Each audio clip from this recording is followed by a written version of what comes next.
예전에 군대 이제 무료로 배포되는 그런 성경이 있었습니다. 여러분들 기억하시리라 생각을 하는데 조그마한 성경인데요.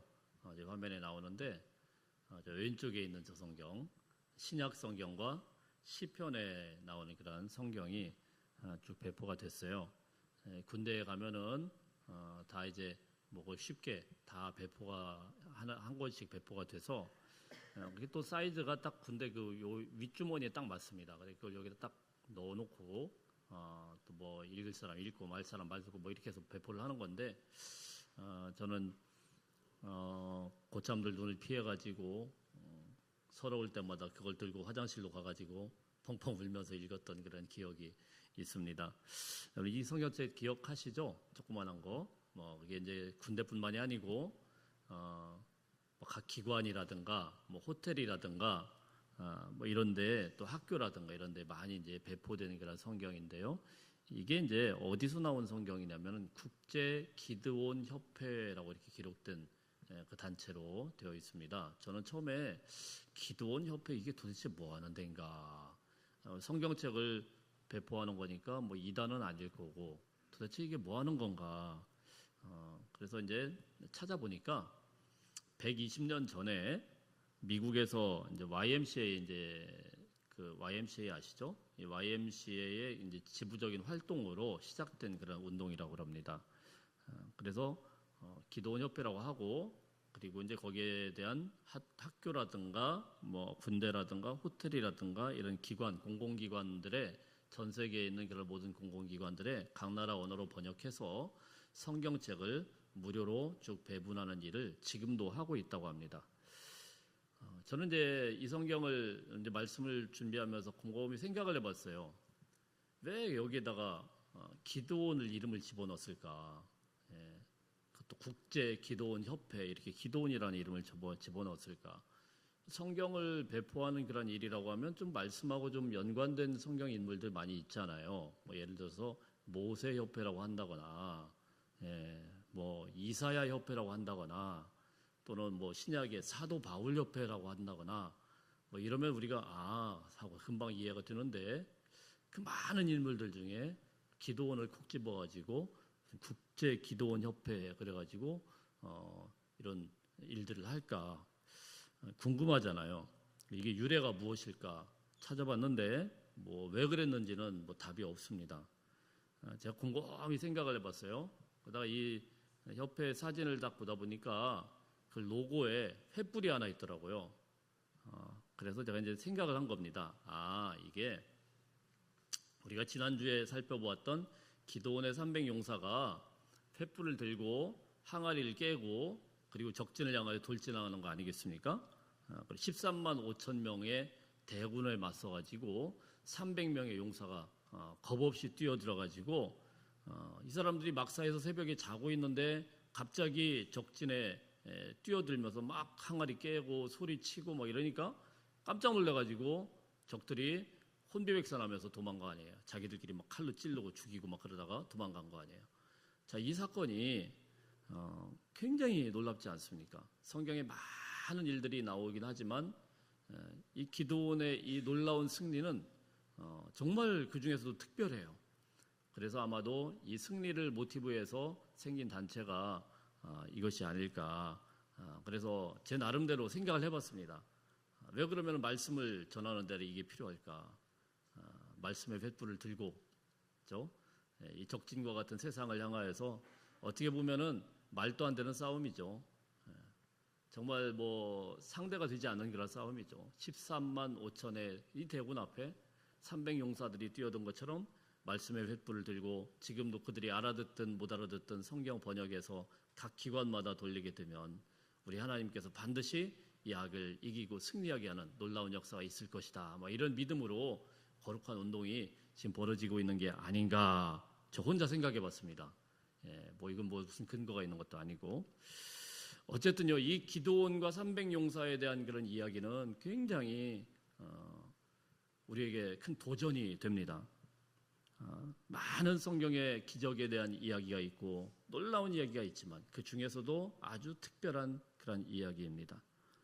그 기도원이 미디안과의 모든 전쟁을 이기고 이스라엘의 사사로 통치하게 되었는데요. 오늘 28절 말씀해 보니까 그가 사사로 40년 동안 통치를 하는 동안에 이 미디안이 그들에게 복종하였다, 이렇게 말씀을 하고 있습니다. 미디안이 뭐 종이 됐다라는 건 아니고요. 더 이상 이스라엘한테 함부로 이제 대들거나 함부로 쳐들어오질 못했다라는 이야기죠. 그리고 그동안에 우리가 몇 주간 살펴보았을 때 이 기드온이 사는 이스라엘이 이 미디안에게 얼마나 괴롭힘을 많이 당했습니까? 그들은 다른 적과는 좀 달라서 와가지고 그냥 사람들만 괴롭히는 게 아니고 곡식을 파종할 때 싹만 나면 싹 가져갔어요. 어떻게 살 수가 없어요. 이스라엘 안에 있는 모든 것들을 완전히 탈탈탈탈 털어가지고 몽땅 다 가져간 이 미디안.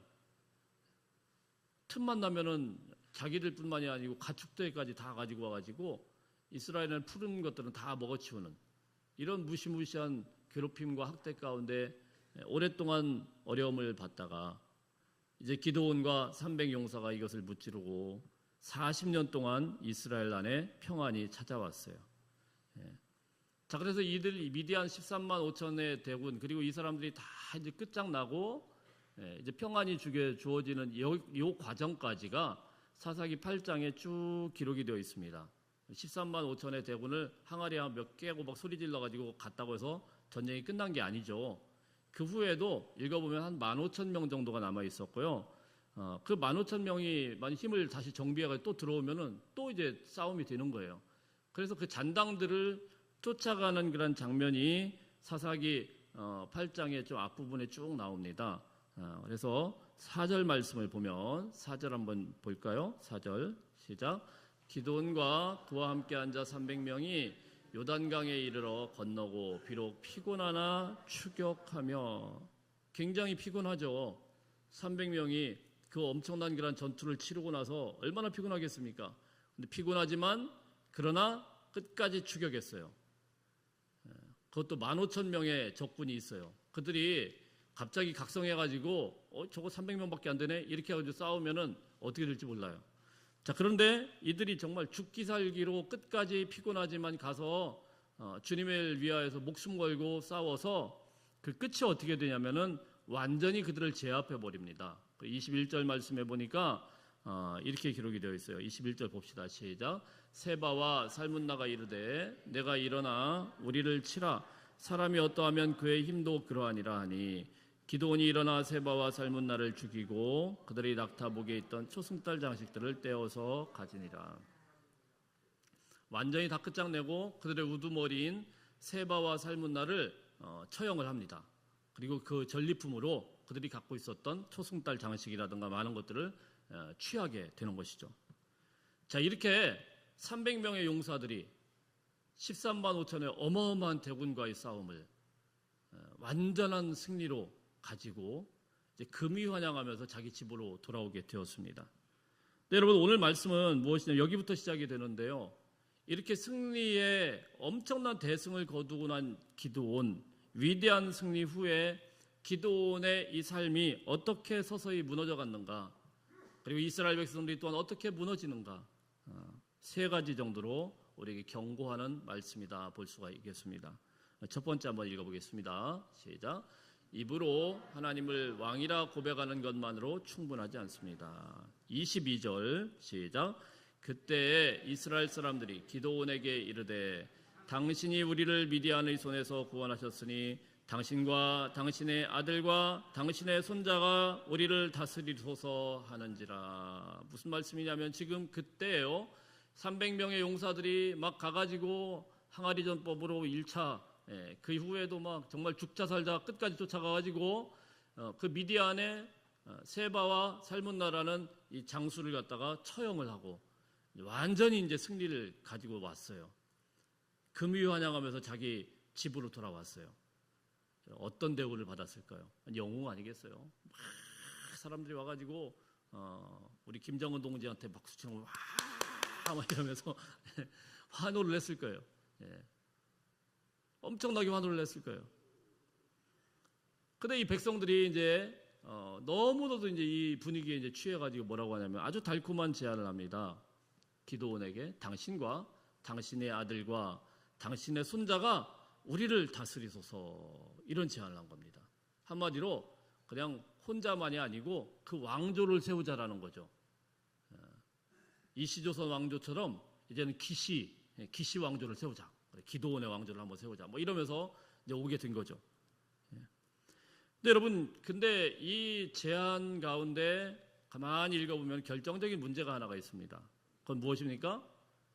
백성들은 당신이 우리를 미디안의 손에서 구원하셨으므로, 당신이 우리를 구원하셨으므로 당신의 이름을 딴 왕조를 세우겠습니다, 이런 이야기죠. 근데 여러분, 사실은 이 미디안과의 싸움에서 기드온이 구원한 겁니까? 아니죠. 300명의 용사가 구원한 겁니까? 아니죠.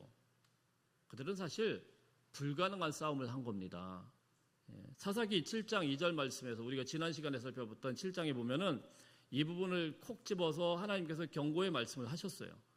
32,000명의 이스라엘 군사들이 왔을 때 하나님께서 뭐라고 합니까? 야, 32,000명으로 13만 5천과 싸우는 거 사실 불가능한 것 같지만 만일에 이기게 되면 너희가 뭐라고 생각하겠냐? 야, 우리가 진짜 잘 싸웠다. 그러면서 니들끼리 영광을 취하니까 그러면 안 되겠다. 그래서 다 줄이자. 300명만 놔둔 거예요. 불가능. 애시당초 그런 생각을 할 수 없는 그런 말도 안 되는 그런 싸움이다. 300명 대 그리고 13만 5천. 말도 안 되는 싸움이죠. 자, 이렇게 해서 승리해야 너희가 그나마 이게 하나님이 하신 것이다라는 것을 알 거라는 거예요. 너희는 틈만 나면은 항상 자기 영광을 취하는, 하나님께 드려야 하는 영광을 자기가 가로채는 그런 아주 못된 심보가 있으니까 그렇게 하자. 그래서 실제로 가가지고 싸웠습니다. 그리고 여러분, 전쟁이 이들이 무슨 뭐 힘이 있어가지고 했습니까? 칼과 활로 싸운 전쟁이 아니잖아요. 가가지고 항아리 깨라고 항아리 깨고 소리 지르고 횃불 갖다가 들고 와 그랬더니 갑자기 자기들끼리 싸워가지고 거기서 이제 끝난 거예요.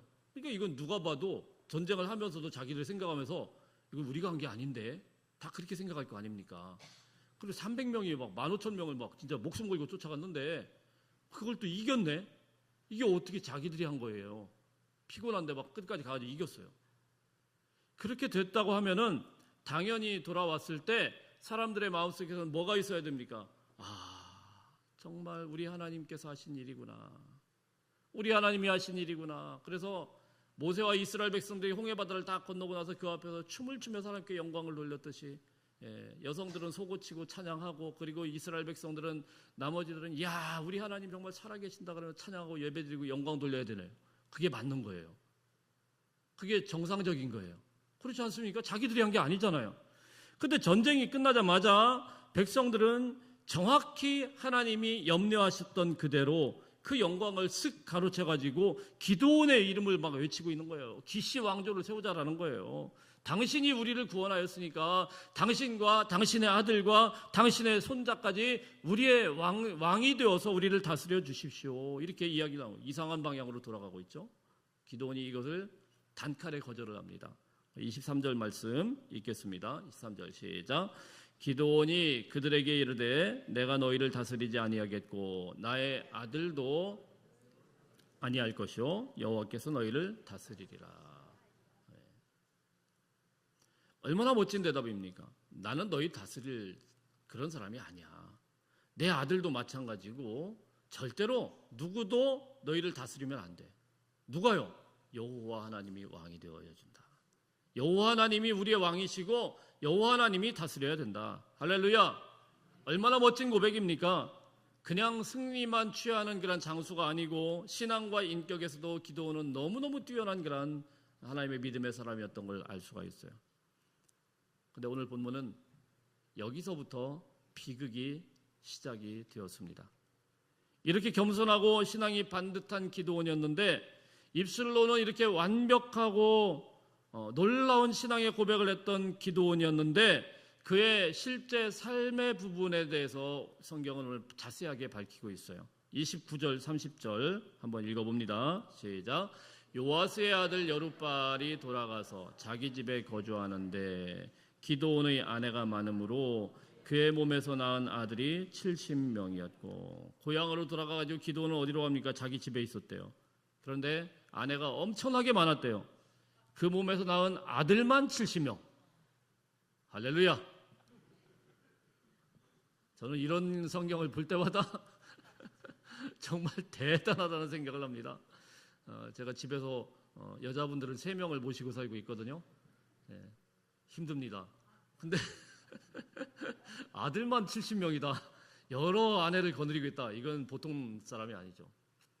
이 사람들은 어떤 사람이냐? 고대운동에서 이거는 그 사람의 지위를 뜻하는 거예요.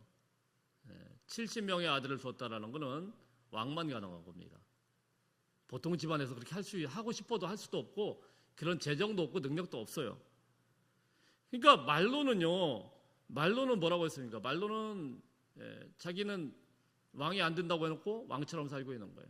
31절 볼까요? 31절 시작. 세겜에 있는 그의 첩도 아들을 낳았으므로 그 이름을 아비멜렉이라 하더라. 결정적인 거는요, 세겜까지 가가지고 첩이 있어요. 기드온이 있는 오브라라는 곳에서 세겜까지 굉장히 거리가 멀어요. 거기에다가 또 여기 본집, 본 부인들 말고 첩을 두어가지고 거기서 아들을 낳았어요. 대단하죠? 대단하죠. 예. 그리고 그 이름이 뭐냐면은 아비멜렉이다 이렇게 말씀을 합니다. 70명의 아들들의 이름은 하나도 나오지 않는데 아비멜렉이라고는 첩의 아들의 이름만 나오고 있어요. 근데 이 아비멜렉이라는 이 이름이요 굉장히 묘합니다. 이 이름의 뜻이 무엇이냐면은 내 아버지는 왕이다 이런 뜻입니다. 내 아버지는 왕이다. 기드온은 입술로 뭐라고 했어요? 자기는 왕으로 할 수 없습니다. 자기는 다스리지 않습니다. 이렇게 말했는데 그 아들 이름이 뭐라고요? 아비멜렉. 내 아버지는 왕이다. 그럼 그 아들의 이름을 부를 때마다 사람들은 이미 누구를 왕으로 여기는 겁니까? 기드온을 이미 왕으로 인정을 하게 되는 거예요. 그의 입술로는 전혀 그렇지 않다고 했는데 실제 그들의 삶을 보니까 왕들이 누리는 그런 모습을 그대로 따르고 있습니다. 여러 아내들을 두었고 70명의 아들이 있고 첩도 있고 그리고 결정적으로 뭡니까? 그 첩에게서 낳은 아들 이름이 내 아버지는 왕이다. 이 말대로 한다고 하면은 그 이미 기드온은 이스라엘 백성들에게 그 아비멜렉이라는 이름을 부를 때부터 이미 왕이 된 거예요. 왕으로 고백되고 있는 거예요. 자기의 집에서도 마찬가지고 왕으로 고백되고 있는 거예요. 이 아들 이름을 누가 줬을까요? 이웃집 아저씨가 줬을까요? 누가 줬을까요? 기드온이 지었을 가능성이 상당히 높다라는 합리적인 의심이 들죠.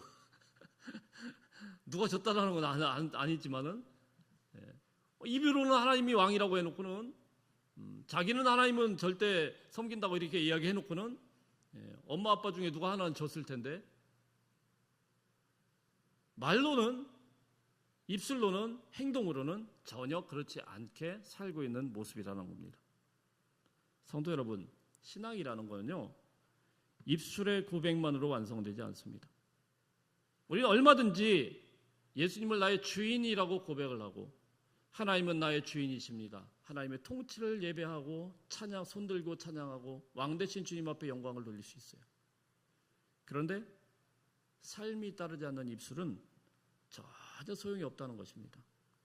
말로는 주님이 왕이라고 고백합니다. 그런데 여러분의 재정이라든가 여러분의 그러한 삶의 자리에서는 주님을 정말 왕으로 인정하십니까? 말로는 주님이 왕이라고 고백합니다. 그런데 내 자녀의 진로와 미래를 결정할 때도 정말 주님의 인도하심을 따르면서 신중하게 결정을 했습니까? 말로는 주님의 왕이라고 고백합니다. 그런데 내 억울함과 자존심이 철저히 짓밟힐 때 그때도 주님은 여전히 왕이십니까? 우리는 예배 때마다 주님 앞에 두 손을 들고 하나님 앞에 고백하면서 주님 뜻대로 살기로 했다고 고백을 합니다. 눈물 흘리면서 주님의 뜻대로 주님의 뜻이 이 땅에 우리 가정에 임하기를 원합니다. 고백하면서 눈물을 흘립니다. 그러나 다시 집으로 돌아가게 되면 기드온처럼 집에 들어가게 되면 다시 그 자리로 돌아가게 되면 주님은 온데간데 없고 철저하게 내가 왕으로 나의 나라, 나의 다스림 가운데 나의 왕국을 세우지는 않습니까? 여러분, 이것이 우리의 연약함이라는 거예요. 신앙의 성숙이라는 것은 매일의 치열한 그 일상의 삶 가운데서 있게 돼야 되는 겁니다. 일상의 모든 삶에서, 모든 시간 속에서, 모든 순서 속에서 우리 연약함을 인정하고 내 마음의 중심에 있는 왕좌에서 그것을 비워드리고 주님 오시옵소서, 주님 내 마음의 자리에 다스려 주시옵소서, 우리 가정의 왕으로 오시옵소서. 자, 그러면서 주님 앞에 비워드리고 왕좌를 주님 앞에 올려드리는 그것이 바로 신앙생활입니다. 입술만의 고백이 아닌 삶의 자리에서 주님의 왕되심을 인정하고 선포하는 하나님의 귀한 백성들 다 되시기를 주의 이름으로 축복합니다. 옆 사람에게 한번 인사하십시다. 주님은 왕이십니다. 네. 자, 두 번째입니다. 두 번째 오늘 본문을 통해서 시작. 하나님의 은혜로 받은 좋은 것도 올무가 됩니다. 24절 읽겠습니다. 시작. 기드온이 또 그들에게 이르되 내가 너희에게 요청할 일이 있으니 너희는 각기 탈취한 귀고리를 내게 줄지니라 하였으니. 자, 여기까지요. 기드온은 왕의 자리를 거절했지만 나는 너희를 다스리지 않겠다고 이야기를 하고 하나님이 왕이라고 이렇게 말은 했지만 곧 이어서 한 행동입니다. 백성들을 불러가지고 나는 너희의 왕은 아닌데 근데 하나 갖고 와라. 너희가 전쟁에서 얻은 금귀고리를 다 가지고 와서 나한테 줘라. 이렇게 이야기를 합니다. 25절에 보면은 백성들이 큰 겉옷을 딱 펼쳐놓고요. 거기다가 금귀고리를 막 던졌는데 그게 얼마만큼의 모였냐면은 금이 1700세겔이다. 약 20kg 정도 됩니다. 금이 20kg. 어마어마하죠. 계산도 안 돼요. 이게 도대체 얼마 정도이도 요즘 금값이 너무 비싸가지고 계산도 안 돼요. 그뿐만이 아닙니다. 초승달 당시 폐물, 미디안 왕들이 입었던 자색 의복, 낙타 목에 있었던 사슬까지 전리품들을 싹 다 모았어요. 차곡차곡 기드온의 창고에 이런 전리품들이 다 쌓였어요. 자, 이렇게 모인 화려한 전리품으로 무엇을 만들었느냐? 27절 시작. 기드온이 그 금으로 에봇 하나를 만들어 자기의 성읍 오브라에 두었더니 온 이스라엘이 그것을 음란하게 위함으로 그것이 기드온과 그의 집에 올무가 되니라. 뭘 만들었어요? 에봇이라는 걸 만들었어요. 에봇은 출애굽기 율법 말씀에 볼 때 제사장, 대제사장이 입을 수 있는 거룩한 예복입니다. 여러 벌 입는 게 아니에요. 대제사장만 입을 수 있는 복이에요. 그래서 그것을 어떻게 만들라라는 것이 하나님의 말씀 명령으로 정확하게 식양대로 되어 있어요. 이 대제사장이 입는 이 에봇 속에 우림과 둠밈이란 판결 흉패가 있어가지고 이게 하나님의 뜻을 판결하는데 굉장히 중요한 역할을 하는 겁니다. 그러니까 이건 어디에 있어야 됩니까? 대제사장이 거하는 성막에 있어야 돼요. 그 당시에 성막에는 어디에 있었냐? 실로라는 곳에 있거든요. 실로 성막에 에봇이 있어야 됩니다. 그런데 기드온이 자기가 대제사장도 아니고, 근데 이 기드온이 자기 마음대로 이 금덩어리를 부어가지고 뭘 만들었어요? 에봇을 만들었어요. 금으로, 순금으로 옷을 만들었대요. 엄청난 거 아니겠습니까? 그 20kg를 막 어쨌든 부어가지고 입으려고 만들었을까요? 못 입죠. 그걸 어떻게 입어요? 금덩어리인데. 그럼 뭐 하려고 만들었을까요? 전시한 거죠. 자기 집에 있는 오브라에 다 전시한 겁니다. 저는 이 기드온을 그렇게 나쁜 의도로 보고 싶지 않아요. 이걸 왜 했느냐? 아마 좋은 의도가 있었을 거라고 생각을 합니다. 하나님께서 주신 그 큰 은혜와 승리가 너무너무 감사해서 300명을 데리고 정말 도무지 있을 법하지도 않은 그런 전쟁을 승리했잖아요. 엄청난 승리를 했잖아요. 그리고 얻게 된 그런 노량물들이에요. 그게 왜 우리 거냐는 거예요. 그거 다 드려라. 우리 이걸로 하나님 앞에 정말 귀한 것을 만들자. 그래가지고 금을 부어가지고 에봇을 만들었어요. 얼마나 동기가 아름답습니까? 얼마나 아름다워요. 이것을 딱 전시를 하면서 사람들은 생각할 겁니다. 야, 우리 하나님께서 하신 일이다. 하나님께서 승리하게 하신 일이다. 그러나 여러분, 출발의 동기가 아무리 선했다고 할지라도 오늘 성경에서는 그 결과가 아주 좋지 않고 참혹했다라고 밝히고 있어요. 성경은 분명하게 말씀합니다. 이 에봇을 만들었는데 이 에봇이 어떻게 되었느냐? 온 이스라엘이 에봇을 음란하게 위함으로 이렇게 되어 있습니다. 음란하게 위했다. 우상이 되어버렸어요. 이 거룩한 에봇이 우상이 되어버렸어요. 그럼 왜 이게 우상이 됐을까요? 황금 에봇이잖아요. 황금 에봇 한번 생각을 해보세요. 여러분, 황금으로 우리는 에봇을 본 게 없으니까 황금으로 이런 양복 옷을 다 만들었다고 생각하고 제가 황금을 딱 입고 있습니다. 제가 귀해 보입니까? 아니면 천해 보입니까? 귀해 보이겠죠? 황금을 입은 사람이다.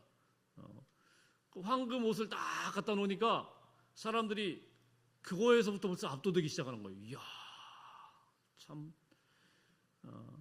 그래서 황금 에봇을 만져보면서 거기 다 이야기를 합니다. 야, 이 황금 에봇이 보통 에봇이 아니야. 이거 만져면은 기도원처럼 복받는 인생 돼. 그러면 SNS에다 딱 찍어 딱 올리는 거죠. 그러니까 사람들이 막 이쪽 저쪽에서 막 다 몰려들어요. 비행기 타고 전 세계에서부터 와가지고 기도원 그 에봇 그거 어디 있어? 거기 완전 핫플레이스가 된 거예요. 그래가지고 사람들이 황금 에봇 한번 만져보려고 그 멀리서부터 와가지고 만지고 뭐 닦고, 그리고 또 뭐합니까? 황금 에봇 한번 붙들고 있으면은 야, 기도원이 어디에서 힘이 왔는지 모르겠는데 야, 이 황금 에봇만 한번 만지면은 진짜 기도원과 같은 장사가 될 수 있구나. 무병장수할 거야. 막 그래 그거 붙들고 기도하는 거예요. 황금 에봇 앞에서 딱 기도하면은 무너졌던 그런 사업도 다 일어날 것이다. 막 그래 붙들고 기도하고, 그래 거기가 엉뚱하게 그 장소가 실로가 성전이 있는데 그 장소가 핫플레이스가 돼가지고 거기서 계속 막 빌고 기도하고 무릎 꿇고 찬양하고 난리가 난 겁니다. 성지가 돼버린 거예요. 여러분, 이게 우상의 가장 무서운 점이라는 겁니다. 우상은요, 사탄은 우리에게 뿔 달린 악마의 모습으로 오지 않습니다. 굉장히 매력적인 모습으로 온다는 거예요. 우상은 가장 좋고 가장 거룩해 보이는 것으로, 심지어는 하나님의 은혜라는 탈을 쓰고 우리에게 다가오게 됩니다. 하나님이 응답으로 주셨던 그 응답, 눈에 넣어도 안타깝지 않은, 눈에 넣어도 아프지 않을 것 같은 우리 자식이, 사랑하는 자식이 어느 순간 하나님보다 훨씬 더 중요한 황금 에봇으로 변질되어 버리는 거예요. 하나님이 축복으로 열어주신 내 사업장과 재물이 어느 순간 하나님과 하나님보다 훨씬 더 나에게 마음을 빼앗아가는, 내 마음이 벅차게 만드는 그런 장소가 되어버리는 거예요. 하나님이 맡겨주신 그런 사역의 열매와 직분들이 사람들의 칭찬마저도 하나님의 자리를 밀어내고 내 안에 유일한 금 에봇으로 우리를 딱 유혹하고 미혹하게 되는 거예요. 그래서 오늘 본문에서 뭐라고 말씀하냐면은 그 금 에봇이 기드온과 그의 집에 올무, 덫이 되었다라고 말씀합니다. 올무는 뭐예요? 올무는 밟기 전까지는 전혀 위험해 보이지 않습니다. 딱 밟는 순간, 묶이는 순간, 발목에 한번 걸리면은 발버둥 치면 칠수록 더 깊이 파고들고 아프고 벗어날 수가 없어요. 스스로의 힘으로는 절대로 빠져나올 수 없는 게 올무입니다. 여러분, 우리도 스스로에게 오늘 말씀을 통해서 정직하게 한번 물어봐야 됩니다. 혹시 내 삶에 황금 에봇은 없는가? 내가 하나님 앞에 받은 귀한 선물인데 이 선물보다도 선물을 주신 그 하나님을 생각하지 않고 선물에만 취해 있으면은 이게 바로 황금 에봇이 됩니다. 내가 응답으로 받은 내 자녀보다도 이 모든 생명을 주관하시고 우리 기도에 응답하신 하나님을 바라봐야 됩니다. 내가 받은 축복보다도 복 주신 하나님을 더 사랑해야 되는 것입니다. 하나님이 주신 것을, 하나님이 나에게 주신 그런 복과 은혜를 거기에 취하지 마시고 정작 그 모든 것들을 그럼에도 불구하고 우리와 함께 하시고 우리를 놓지 않는 주 하나님의 그 손을 꽉 붙들고 가실 수 있는 귀한 하나님의 백성들 다 되시기를 축복합니다. 세 번째, 마지막입니다. 세 번째, 시작. 평안할 때에도 하나님을 기억해야 합니다. 28절 시작. 미디안이 이스라엘 자손 앞에 복종하여 다시는 그 머리를 들지 못하였으므로 기드온이 서하는 40년 동안 그 땅이 평온하였더라. 평온이 왔어요. 전쟁이 끝났어요. 그렇게 어렵게 만들던 미디안이 이제는 더 이상 얼씬도 못하는 그런 땅이 됐어요. 무려 40년 동안 평안이 오게 되었습니다. 얼마나 놀라운 은혜입니까? 저는 오늘날 우리가 겪고 있는 이 한반도 땅과 비슷한 상황이라고 생각을 합니다. 제가 어릴 때만 하더라도 북한이라고 생각하면 벌벌벌 떨었어요. 북한이 처음에는 우리보다 더 셌어요. 경제도 더 높았더라고요. 전쟁 끝나고 나서. 근데 지금은 여러분 북한이 그렇게 벌벌 떨지 않죠. 핵무기 아무리 빵빵빵빵 쏘아 된다고 하더라도 우리 마음에 뭐가 있어요? 우리는 그 정도 가지고 그렇게 쉽게 망할 나라가 아니에요. 유튜브 가끔 요즘 군사에 대해서 보면은요, 우리나라가 세계 최고 군사력을 가진 것처럼 막 이야기를 합니다. 북한 것들 아무리 싸워봤자 서울을 함락도 못하고 거의 국뽕에 취해가지고 그렇게 취해도 될 만큼 우리나라가 강대해졌습니다. 대단해졌어요. 얼마 전까지만 해도 이스라엘 백성들은 미디안이 무서워가지고 산과 굴에 숨어 살았습니다. 자기 밭에 씨를 뿌리다가도 이거 미디안이 와가지고 오직 쓸어가지 않을까 두려움 가운데 불안함 가운데 살았습니다. 근데 이제 그들이 더 이상 얼씬도 못할 정도로 미디안이 엄청난 기드온이 대단한 승리를 가져왔고 그렇게 40년 동안 하나님께서 주신 평안이 있게 되었어요. 적도 없고 약탈도 없고 두려움도 없고 하나님 주신 평안함 가운데 아무 걱정 없이 살았어요. 그런데 여러분, 여기에서 또 하나의 위험이 나타나게 되는데요. 우리는 고난이 끝나면은 하나님의 은혜가 시작되면은 그러면은 시험도 다 끝나는 줄 알았는데 오히려 고난이 끝난 뒤에 이 평안함 가운데 시험이 시작되더라는 겁니다. 전쟁을 할 때는 하나님을 찾아요. 어려울 때는 하나님을 찾아요. 살려달라고 해요. 우리 좀 도와달라고 하나님 앞에 자꾸 기도합니다. 내 사랑하는 성도 여러분, 우리의 신앙을 시험하는 것은 고난이 아니고 평안할 때 우리의 신앙이 시험하고 담금질 당한다는 사실이에요. 부족함만 우리를 흔드는 게 아니고요, 풍요가 우리의 신앙을 변질시키고 흔들고 희석시키는 거예요. 아무것도 없을 때는 하나님을 의지합니다. 어려울 때는 하나님을 의지하고 하나님을 찾아요. 근데 모든 것들이 다 잘 되고 형통할 때는 더 이상 하나님 안 찾아도 다 잘 된다라고 생각을 해서 쉽게 기도하지 않아요. 예배가 그렇게 중요하지가 않아요. 병원에 갈 일이 있으면은, 어려움이 있으면은요, 그때는 목사를 막 찾아요. 안 오면 섭섭해해요. 근데 평소에는요, 목사님이 오면은 굉장히 부담스러워해요. 왜 왔나? 내가 뭔 일 있나? 이러면서. 우리가 하나님 앞에서 찾을 때는 뭐예요? 어려울 때 그때는 당연히 와가지고 하나님 어떻게 좀 해주세요. 이렇게 합니다. 근데 다 형통하고 다 잘 될 때, 그리고 뭔가 안 될 때, 그럴 때는 하나님을 막 찾아요. 근데 잘 될 때는 그냥 그래 괜찮지. 다 하나님의 은혜입니다. 할렐루야, 하나님의 은혜입니다. 이래요. 어느 집이 쫄딱 망했을 때 가가지고 하나님의 은혜입니다 이러면 상처받아요. 그런데 잘 되고 있을 때 하나님의 은혜입니다 그러면 아멘 그래요. 잘 안 될 때도 하나님의 은혜예요. 그래서 제가 지금까지 저도 마찬가지긴 합니다만은 감사원금 하는데 애가 대학 떨어졌다고 감사원금 하는 거는 못 봤습니다. 대학교 떨어졌는데 감사원금 하는 사람이 있어요? 직장 떨어졌다고 감사원금 하는 사람 못 봤어요. 근데 여러분, 성경에서는 그렇게 말씀하시지 않아요. 직장에 떨어졌어도, 대학교가 떨어졌어도, 그럼에도 불구하고 하나님은 여전히 은혜로우신 거예요. 우리의 인생에 어려움이 있어도 어느 순간이라도 하나님 한 번도 우리 곁을 떠난 적이 없어요. 근데 우리는 평안하게 되면은요, 그거에 취해가지고 더 이상 하나님을 찾지도 않고 부르지도 않는 거예요.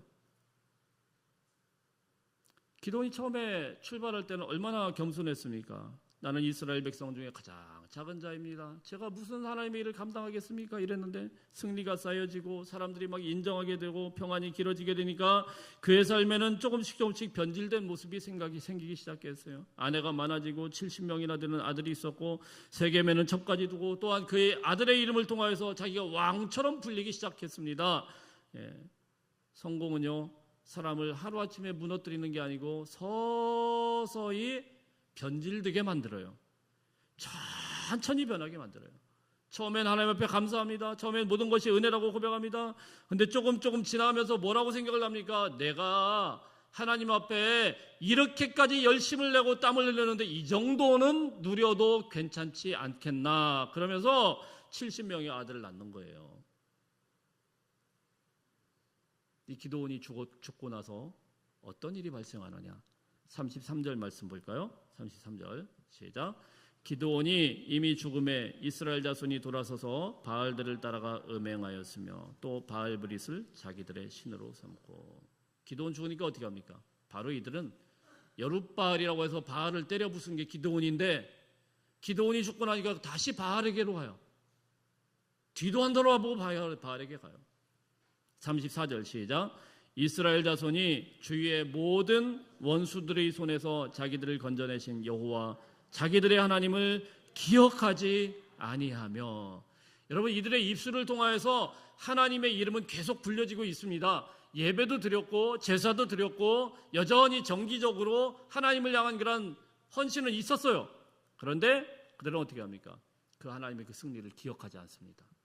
하나님은 옛날에 과거에부터 그냥 그때 있었던 그런 전설적인 인물이다. 전설적인 하나님이다. 근데 뭐 하나님을 기억하지 않는 거예요. 하나님은 지금 우리의 삶과는 전혀 상관이 없다. 그냥 잊어버리게 되는 겁니다. 신앙의 정말 무서운 타락은 무엇이냐면은 하나님을 기억하지 못하는 데서부터 시작되는 거예요. 하나님의 은혜를 기억해내질 못합니다. 기도가 슬슬 사라지게 되고 감사가 사라지게 되고요. 말씀에 대한 갈급함이 사라지게 됩니다. 하나님 없이도 별 문제 없이 살아갈 수 있다고 생각을 합니다. 어느 순간부터 내 삶의 중심에서 하나님이 사라지게 되고 하나님이 빠지게 되는 거예요. 사랑하는 성도 여러분, 우리가 평안할 때 더 하나님을 기억해야 됩니다. 우리가 잘 될 때, 모든 것들이 걱정이 없을 때, 풍요로울 때 하나님께 더 감사해야 됩니다. 사람들이 높여줄 때는 오히려 우리는 낮아져야 됩니다. 하나님 앞에 쓰임받을수록 겸손해야 됩니다. 머리로만 하는 게 아니라 우리 삶에서부터 그런 모습으로 잘 다듬어져야 되는 것입니다. 사랑하는 성도 여러분, 오늘 기도원의 모습을 통하여서 우리 자신을 들여다볼 수 있기를 바라요. 입으로는 하나님의 왕이라고 고백하는 것만으로 충분하지 않아요. 우리 삶의 왕좌의 자리에 하나님 저를 다스려 주십시오. 항상 비워드리고 하나님을 모셔드릴 수 있는 귀한 하나님의 백성들 다 되시길 축복합니다. 두 번째로 하나님이 주신 그런 좋은 것들도, 하나님이 이렇게 주신 풍요로운 것들도 자칫 잘못하면 우리의 인생을 딱 걸머지는 올무가 될 수 있다는 사실이에요. 그걸 기억하시면서 풍요에 너무 취해가지고 하나님의 이름을 잊어버리는 그런 어리석은 자들이 되지 않기를 축복합니다. 마지막으로 이렇게 평화스럽고 이렇게 아름다운 선진국인 대한민국에 살고 있는 것이 때로는 시험이 될 수가 있어요. 그렇다고 여러분 다 우리 짐 싸들고 저기 방글라데시 같은 데로 가자는 그런 이야기는 아닙니다.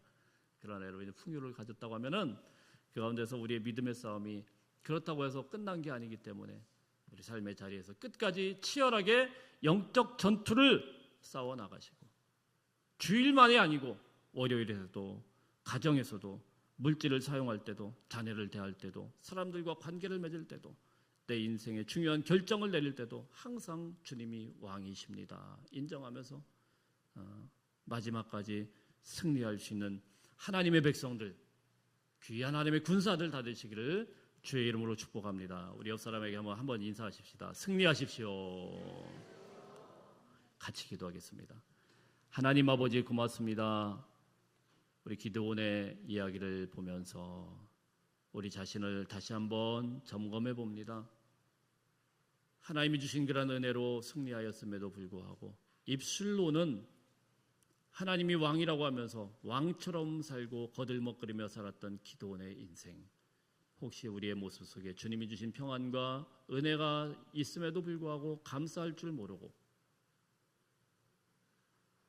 내가 가진 것과 내가 누리는 것들에 취하여서 하나님을 기억조차 못하는 이스라엘 백성들의 모습이 우리의 모습은 아니었는지 다시 한번 돌아봅니다. 하나님, 이제 우리가 일주일 동안 살아갈 때 우리 왕이 되어 주십시오. 우리를 다스려 주십시오. 우리를 통치하여 주시고 인도하여 주셔서 주의 백성답게 살아낼 수 있는 삶의 자리가 다 되게 하시고 우리 삶을 통하여 영광받아 주옵소서.